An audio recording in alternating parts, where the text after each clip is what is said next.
Hi, this is Doug from the YouTube channel, YouTube / Tramp Traveler. And the reason I'm duded up so tight here is because it's cold out here in my shuttle bus, like 18 degrees. And just kicked on the heater here, it's warming up, and it'll take a while for it to get toasty in here, but until then, you know, we gotta stay dressed warm. Anyway, stay tuned. We'll be working on the batteries first, on the solar system.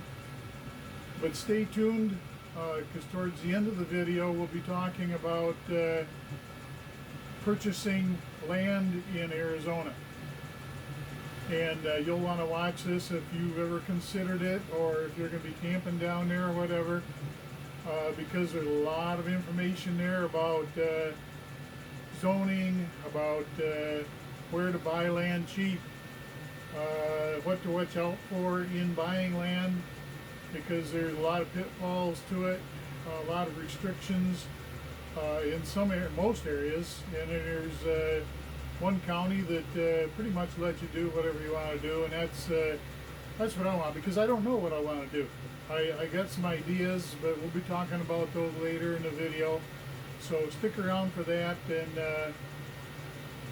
it's going to be very well worthwhile and fulfilling advice. Get started on some of the electrical stuff here. But today I'm just going to be cutting lumber and making a box for the battery pack, 5 lithium iron phosphate batteries. And the bottom part that I'm going to build right here, or cut right here, is 34 inches long and 17 inches wide. Batteries are 13 inches long, and it's 33 inches, all 5 of them together. But I want a little bit of border around that, because I'm going to have some vertical plywood on all 4 sides, and some styrofoam in between that for insulation. Some of this stuff, which is good for, it's light, and it's should create a good cold barrier from the outside. On the bottom, like I've mentioned before, is going to be some of this rubber matting you see back here, and above that will be 2 heating pads, which basically are for reptiles, and they fit right. Hang on a second here, I've got a stupid alarm going off.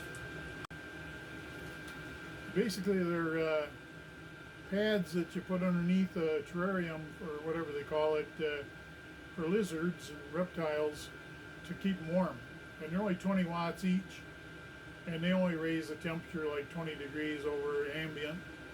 So if it gets below 32 degrees in here, it'll bring them up to 52 degrees. And your lithium batteries aren't supposed to be charged if they're 32 degrees or below.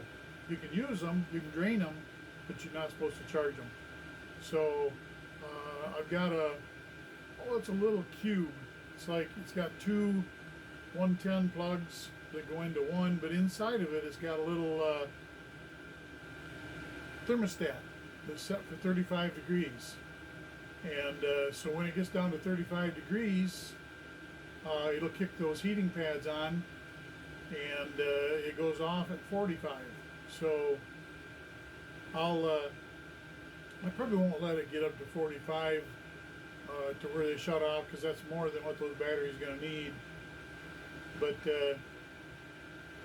heat rises, so the pads are going to be on the bottom, going to be underneath all 5 of those batteries, and they're out in my wooden shed there, so I can't show you those right now, but you can get them on Amazon, and they're cheap. I don't know what they are, I can't remember, like maybe 17 bucks a piece or something, but it's well worth that, and they're tough, you know, they'll last forever. You could get the thermostatically controlled ones, but it's on a turn dial, so you don't even know what it's set at. You know, I mean, it goes from 0 to 50 or something like that, but it's not in degrees. So anyway, Yeah, so the plywood first, and then a rubber mat, and then those lizard pads. And they'll cover the entire bottom of the batteries. They're a little bit long if I put two of them end to end, so they can wrap up around the side a little bit, which that's good too, you know. So I got to get to cutting on this, and that's going to make a lot of noise, so I'm going to shut the camera off, and then we'll catch up here with you when I get some pieces cut, and then I got to screw a bunch of 2x2s and 2x4s to them to hold the whole thing together. So I'm going to try to get that done today. Okay, I got the four sides done. This is the front side, and this up here is the top, and this is what you'll see on the outside facing the driver's seat. And it's a 2x3, where this is only a 2x2, because this is going to be up against the unistrut eye bolts that'll be ratchet strapped over the top. And these, got three of these cleats, because the batteries also can be wrapped around here all the way around it sideways. This is the rear side, and this is the view that would be facing outside of the battery pack. The front side, the side that's towards the battery, will be the smooth side, and that's what's going to be pushing your insulation, this stuff up here, up against the batteries.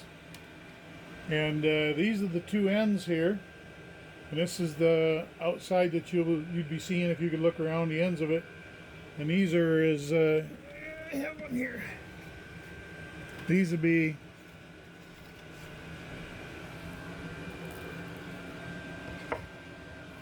on the end of the battery like that, only further back, so that they're like that, and they be squeezing end to end. And the reason that's got a vertical 2x2 on it too is because that fifth ratchet strap, there'll be four of them going over the top. There'll be one going around it horizontally, and that'll wrap around. And the reason I've got this with a 2x2 in the center, because the strap will then come around and then around these cleats here and squeeze everything together. If I just did it to this, it wouldn't be pushing as hard, because the corners going to be pretty close to touching each other. This will actually force that in harder against the battery with the insulation in between. And it's a good thing to have your batteries squished together. If not, they say that sometimes they'll swell up a little bit. So anyway, I got two ends, a front and a back, and then this big piece over here is the base of it. And this that's the bottom there. Get that out of the way. This is the end here. Get that out of the way. This will be facing out with a 2x2 down, because the 2x2 is going to be against the 4 eye bolt that's going to the unistrut. And if I get an accident and the batteries want to come forward, a 2x2 is going to have 4 eye bolts in front of it. Where up top here, the reason I put this 2x3 in here is because that's just to be ratchet strapped over the top, and I don't want those batteries jumping out of the top of this and still coming forward. Anyway, I'm going to put this onto here, and then I'll show you that again.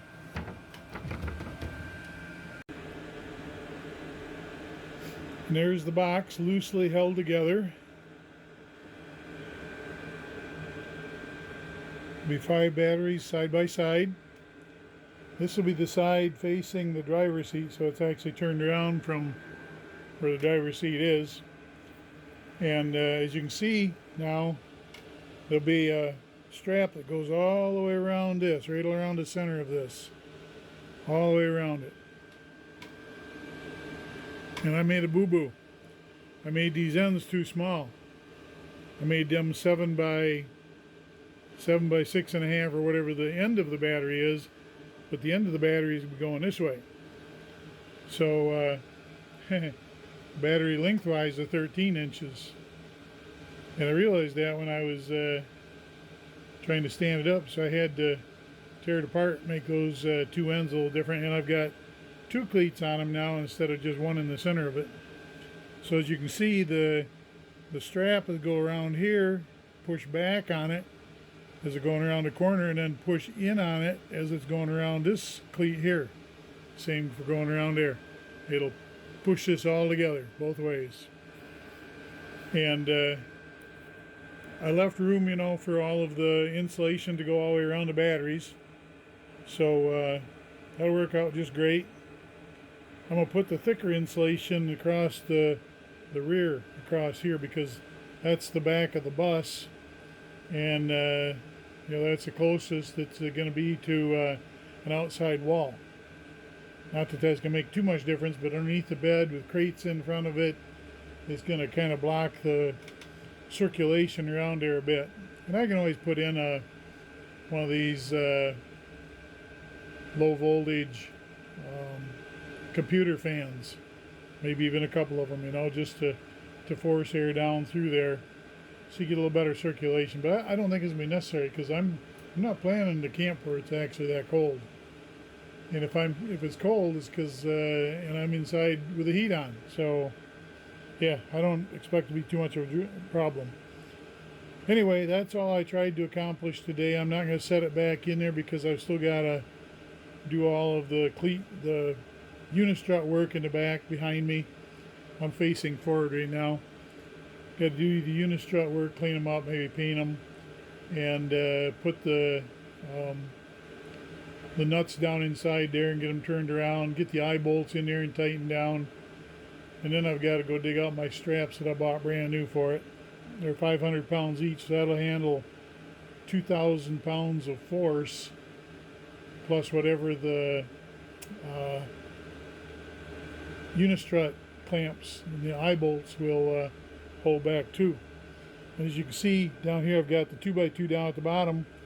There's going to be a unistrut bolt here, here, here, and here, with the straps going up over the top. So there's just no way it's going to come forward. You'd have to tear those straps loose. And then of course the one goes all the way around the outside, which is more just to squeeze the insulation. So that's all I'm going to do for you right now. I'm probably going to go back in the house now. We'll talk about looking for land. Okay, now let's talk about Arizona land. This piece is a square 10 acres up in the northeast corner of Arizona, and it's near a town called Chambers, and it's heavily treed, got some big trees on it. The whole thing is covered, and it's priced at $17,000. Roads are really good, reasonable. You see the first picture there was of the road that goes on the south side of the property, and then it's let's see, it's you take a road called Rancho, which is in this picture here. It's on a diagonal heading northeast, and it's called Ranch Road, and that'll take you out to 61, which goes north up into Concho, which is a small town. And there's a few businesses there. I think there's a couple of restaurants. I believe it's got its own post office. 61 is a paved road, and what I would suggest you do is pull up a map and familiarize yourself with some of these towns in the area that I'm going to be talking about. Try to look at where Concho is, Concho, small town. Snowflake, another small town. Vernon, even a smaller town, and Sholo, which is where you want to do your shopping, because that's got a Walmart and a Home Depot, for your building needs. Um, and then Kingman, which is off to the west on 40. And 40 crosses the state east-west, and that'll take you into New Mexico, take you all the way across the state into California. But it's up, fairly high in the state. This is this area up in here that this parcel is on is around 6,000, maybe a little more than 6,000 feet in elevation, which is very nice summers. It does get cold up there and snowy in the winter, but not like my Michigan weather up here. I had a -4 degrees this morning Fahrenheit, and tomorrow it's supposed to get down to -12 degree Fahrenheit, which is the coldest I've seen in a long time, several years. And boy, if you get blowing wind with that, ooh, yeah.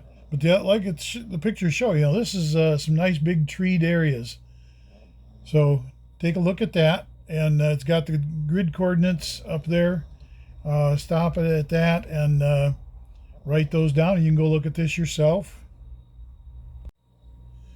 One neat thing about this is in this picture here with the grid coordinates on it, you see the grayer area above. That's actually, I guess you could call it a cliff. It's a real deep drop off overlooking a huge amount of northern Arizona, and you can see for quite a distance. I don't know if you can climb it or not. It might be gradual, but if you look at a topical view of that, it shows quite a drop off for a huge area. That's pretty unique. And then I gave you some bad information. That ranch road takes you out to 191, which goes almost directly north up into the town of Chambers, which that's an Asian Indian, predominantly Asian Indian town. A lot of their scan some of their restaurant menus and stuff, and some of them are in India, names printed with English or with our alphabet. But it's kind of cool. The prices are kind of pricey up there in the restaurants, but if you take 191 south, you can see where it goes down to St. John's, which is the actual county seat of Apache County. And then you can see down further 180 down to 160 or down to 61 takes you down to Concho. So that was some bad information I gave you. Next, we have a 1 acre parcel that's down in a lot better area, closer to I guess you might call it society, but this has got some really good roads getting to it. Off from 61, which is to the east. And this again is a heavily treed parcel of property. And I say it's a 1 acre, but it's a rectangular piece, and it sets right on a corner. It's 145 feet wide and 305 feet long heading north, and 145 heads east of the north-south road.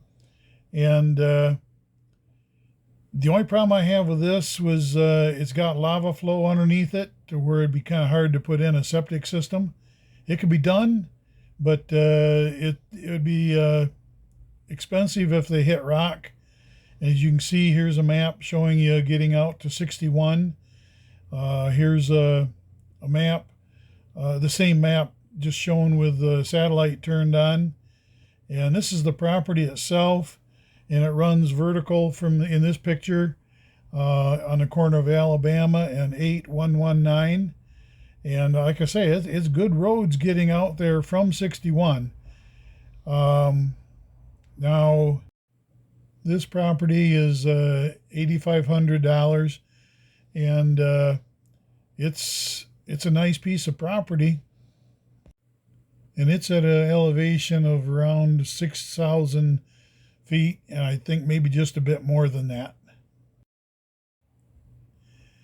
As you can see here, there's several other properties in the same vicinity, all reasonably good roads. Two of them have got electric right at the road. And the name of the company that is marketing these is Grizzly Property Group, and they're out of California. The guy's name is David Enfinger, and he probably would meet you at that, but it's a long ways from California. Super nice guy. I'll give you his contact information here in a minute. But, these properties are all heavily treed. Like I say, got good roads to them, all about the same elevation, but they may have some lava flow problems underneath them to where they have to get in there with a jackhammer to bust through it to get down to other soil. And that can, septic can run, I guess, if you have problems with that, up to $20,000. Otherwise, it's right around $11,000 with permits and everything, everything taken care of from start to finish. This is David Enfinger's information. Write it down, give him a call. I don't make any money on this. He's such a nice guy, and it's such a nice area. He's got a few properties. He's not really a realtor as far as I know, but they do financing without any interest rates, and you can make payments on it, or you can pay in cash for a discount. They don't do any background checks or anything like that, credit reports or anything like that. So it's really easy to buy property off them. Now, my next video is going to be more of the shuttle bus electrical work that I've been doing. And then I'll be talking about maybe more properties, but definitely going to be talking about zoning issues out in Arizona. Some's good, some's bad, and some of the ordinances. And they'll be talking about some of the conversations I've had with some of the contractors out in that area who do septic tanks, septic systems. I've been looking into the possibility of building a pole barn, and there's some really neat information there that you got to listen to about permits. I'll be talking about electrical, be talking about all that stuff out there in that area to give you an idea of how hard it is or how easy it is to get into some land out there in Arizona. So this is it for Doug from at Tramp Traveler, which is a YouTube channel.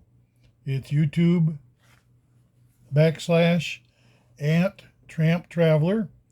And I'd like you to like this video by giving it a thumbs up, and to subscribe so that you get all of the future videos, and it'll also take you to where you can look at previous videos of my shuttle bus build.